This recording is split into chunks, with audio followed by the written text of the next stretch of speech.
नमस्कार, वंदे भारत, जय श्री कृष्णा। मित्रों, अपनी स्वतंत्रता 79 वर्ष पूरे कर चुकी है। श्रावण शुक्ला तृतीया, स्वाधीनता दिवस और हरियाली तीज की शुभकामनाएं स्वीकार करें। हम 1947 में स्वतंत्र हुए और मेरा जन्म 1948 का है। 1962 में चीन ने भारत पर आक्रमण किया था। उस दिन से लेकर आज तक मैंने अपने जीवन में ऑक्सीजन के समान आती जाती सांसों के साथ राष्ट्र धर्म और सनातन धर्म को जिया है। भारत की छोटी बड़ी घटनाओं की ये आंखें साक्षी हैं। इस मस्तिष्क ने उन विचारों को बनते और बिगड़ते देखा है।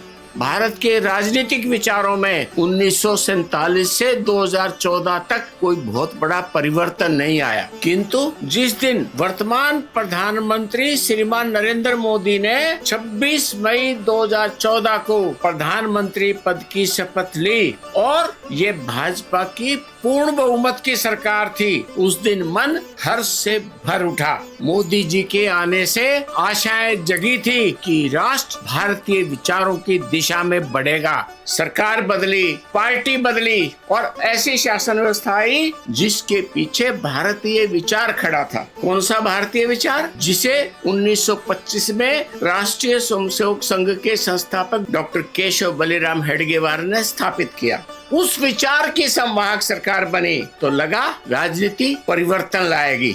कश्मीर से दफा 370 का खात्मा होगा, 3 तलाक का कानून होगा। वो 500 वर्ष के संघर्ष के बाद अयोध्या में भगवान राम के मंदिर की स्थापना होगी। निश्चित रूप से भाजपा के कोर मुद्दों का निराकरण हुआ।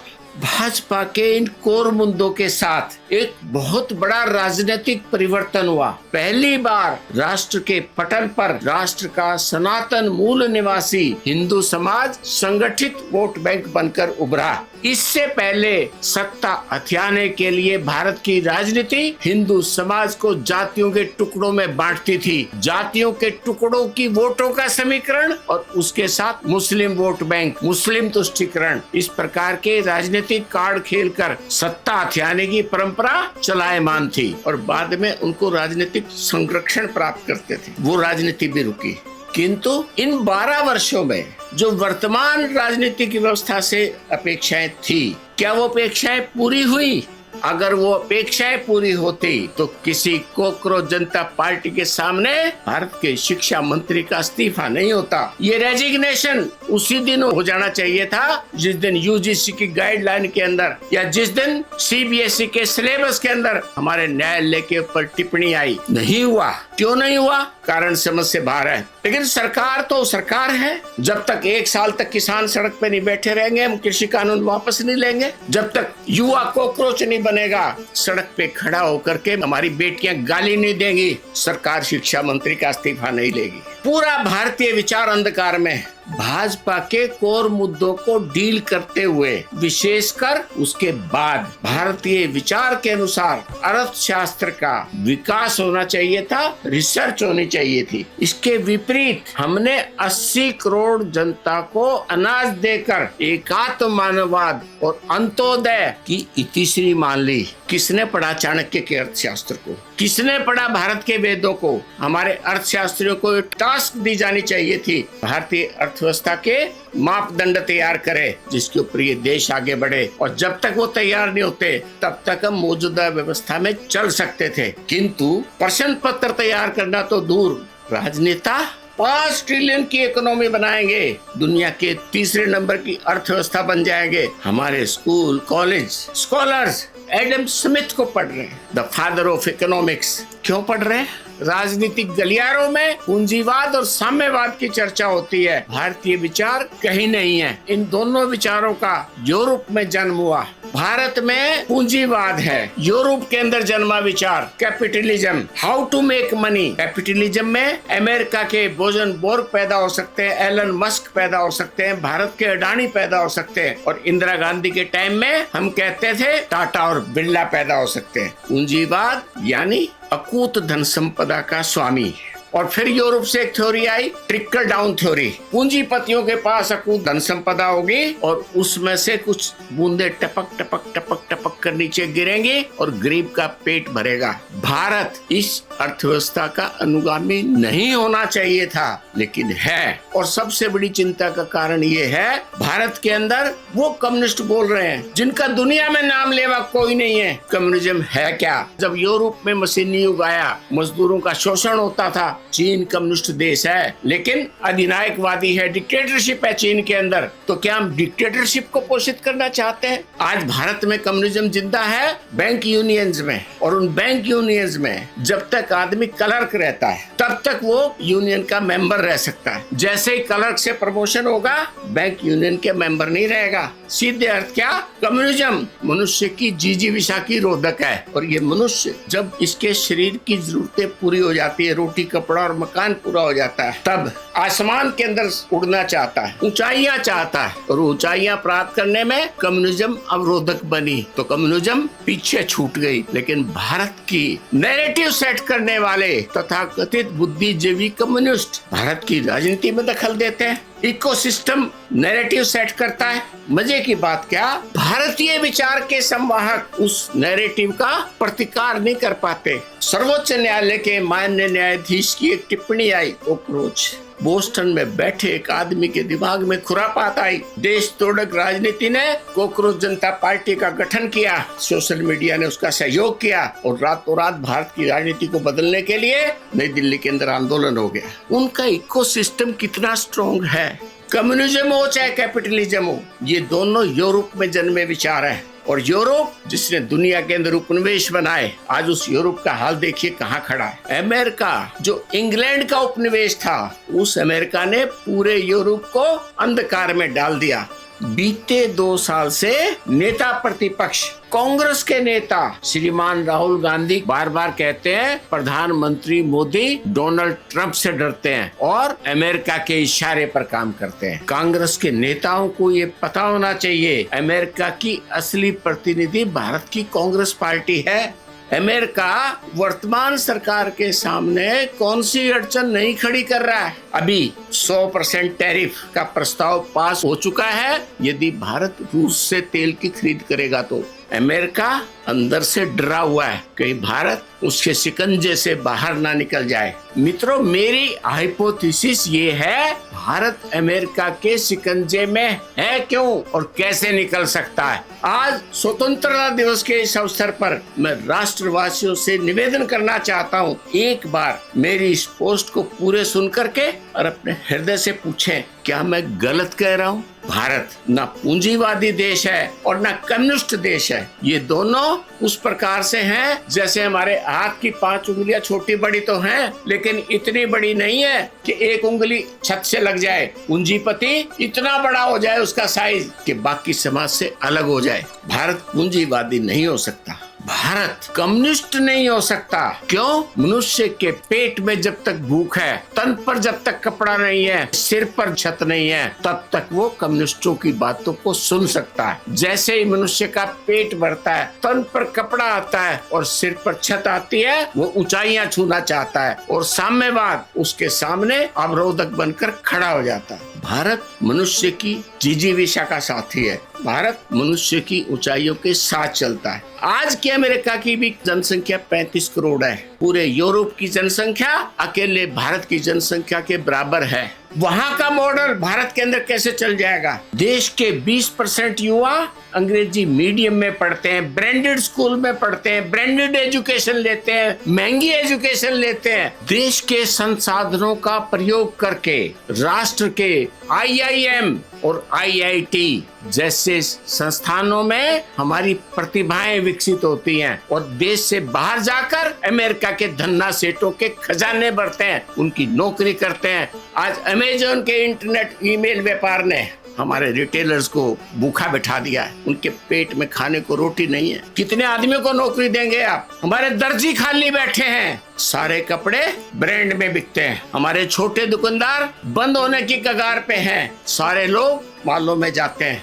आज यूरोप में, अमेरिका में जन्मी मेडिकल साइंस किस प्रकार से मरीजों का गला काट रही है। एक एक हॉस्पिटल के अंदर जिसके अंदर मशीनें लगी हुई हैं, अगर डॉक्टर सारे टेस्ट ना लिखे, किसी मरीज को जरूरत हो या ना हो, MRI ना लिखे, पैथोलॉजी के टेस्ट ना करवाए, सारी मशीनों के बिल जब तक ना बने, डॉक्टर पर्ची नहीं लिख सकता।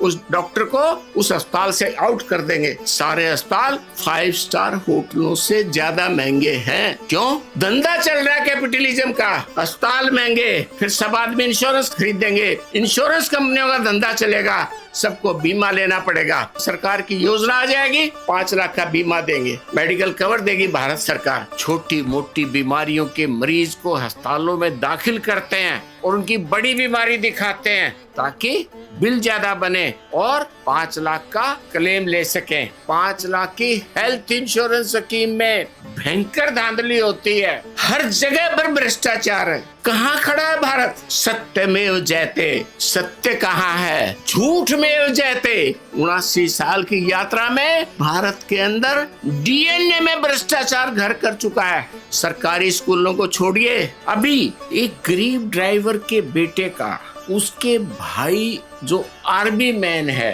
केंद्रीय विद्यालय में एडमिशन हो गया और अप्रैल में ये बालक SD पब्लिक स्कूल पीतमपुरा के अंदर एडमिट था। 1 मिनट के लिए प्रिंसिपल से नमस्ते करने का समय नहीं मिला उसे कि वो निवेदन कर सके कि मेरे बच्चे का सर्टिफिकेट दे दो। उस ड्राइवर को SLC लेने के लिए जमीन आसमान एक करना पड़ा। SD पब्लिक स्कूल को लगता था कि बस मेरा तो 6,000 रुपए महीने का नुकसान हो गया, बच्चा चला गया। अंततोगत्वा पुलिस का दखल हुआ, तब जाकर स्कूल लीविंग सर्टिफिकेट मिल पाया। हाँ, मैंने पेपर लीक के वायरस को बनते हुए देखा है। मैं पोस्ट कर चुका हूँ। मित्रों, अयोध्या धाम में हुआ भ्रष्टाचार पतन की पराकाष्ठा है, किंतु नेगेटिव अर्थों में से ही कल तक जो अयोध्या धाम में बने भगवान श्री राम जन्मभूमि के मंदिर का विरोध करते थे, आज वो वोटों के लिए राम नाम का जाप कर रहे हैं। इस बहाने विपक्षी राजनीति ने राम का नाम तो लिया। 2014 में राष्ट्र के जन जन ने जिस परिवर्तन की अपेक्षा की थी, वो परिवर्तन कहीं दिखाई नहीं देता। भारतीय विचार की पुनर्स्थापना होनी चाहिए थी, राष्ट्र उस दिशा में नहीं बढ़ पाया। देश की 20% युवा इंग्लिश मीडियम में पढ़ते हैं, इंग्लिश बोलते हैं, घर टूट रहे हैं। वसुधैव कुटुंबकम की बात करने वाला भारत आज उसके अपने घर परिवार में एक छत के नीचे मैं, मेरा बेटा, बड़े पापा के पोते पोतियां, ये 3 पीढ़ियां साथ नहीं रह सकती। भारत की नई जनरेशन कॉकरोच कहना चाहती है अपने आप को। राष्ट्र की बेटियां गाली दे रही हैं। 79 वर्ष की स्वतंत्रता में कहां से कहां पहुंच गए हम। भारत का युवा 14 फरवरी को वैलेंटाइन डे मनाता है। विदेशी विचार है, बाजार सस्ते हैं। इस ब्रह्मांड के अंदर जब पहली बार काम और रति का आकर्षण हुआ, स्त्री और पुरुष का आकर्षण हुआ, बसंत पंचमी का दिन था। हमारे धर्मवेता कब बताएंगे कि भारत का वैलेंटाइन डे बसंत पंचमी है? जब बालक तरुणाई से जैन अल्फा से जैन जी की तरफ चलता है, तब उसके पढ़ने लिखने के दिन भी वही है और जेनेटिक चेंजेस के भी दिन वही हैं। ऐसी अवस्था में बालक भ्रमित ना हो, एकाग्रचित होकर के पढ़ाई लिखाई पर ध्यान दे, कैरियर बनाने पर ध्यान दे। 25 वर्ष की अवस्था तक जो कैरियर बन जाता है, जब तक उसका जीवन है तब तक वो उसके काम आता, उसकी बुद्धिजीविता बालक के काम आती है। इसलिए भारत के ऋषियों ने बसंत पंचमी के दिन, जो प्रेम का दिन था, उसी दिन विद्या की देवी माँ सरस्वती की पूजा का विधान बनाया। हम हिंदू समाज, हम सनातनी, दुनिया के सर्वश्रेष्ठ प्राणी, दुनिया की सर्वश्रेष्ठ मनुष्य सभ्यता, हमारी संतानें धर्मांतरण कर रही हैं। कितना धर्म मानते हैं हम? केवल उतना जो कर्म कांडों के अंदर है। मुझे बताइए ये पोस्ट सुनने वाले, जो ब्राह्मण मंत्र बोलते हैं, उन मंत्रों के अर्थ कितने लोगों को पता है? हम धर्म की वैज्ञानिकता को परिभाषित नहीं कर पा रहे। हमें ये तो पता है कि शिव जी के ऊपर जल चढ़ाना चाहिए, लेकिन हम अपनी संतानों को ये नहीं बताते कि शिव पूजा स्त्री तत्व और पुरुष तत्व, इस ब्रह्मांड के सर्जन और विसर्जन के सिद्धांत की पूजा है। हमारी संतानें ब्रह्मा जी की तस्वीर के सामने मस्तक तो झुकाते हैं, हम ये नहीं बता पाते ब्रह्मांड का नाम ही ब्रह्मा जी है। हमारी संतानें ये तो देखते हैं कि विष्णु भगवान शेषनाग के ऊपर समुद्र की गहराई में अक्षीर सागर में रहते हैं, हम ये नहीं बताते कि वो विष्णु तत्व अव्यक्त है, आंखों से दिखाई नहीं देता। वो कलाकार ने अव्यक्त विचार तत्व को समझाने के लिए उन्होंने समुद्र के अंदर क्षीर सागर में उनको दिखा दिया। इस मस्तिष्क में असीमित विचार बनते हैं। मेरे विचारों का अंतिम छोर, आपके विचारों का अंतिम छोर वो विष्णु तत्व है। मैंने अनेक बार देखा है जब मरीज मरण शैया पर होता है, आते हैं अड़ोसी पड़ोसी, गीता सुना दो जल्दी मुक्ति मिल जाएगी, बस हो गया काम। आप सारे शास्त्रों को भूल जाइए, एक छोटी सी भगवत गीता उसके वैज्ञानिकता को बता दीजिए।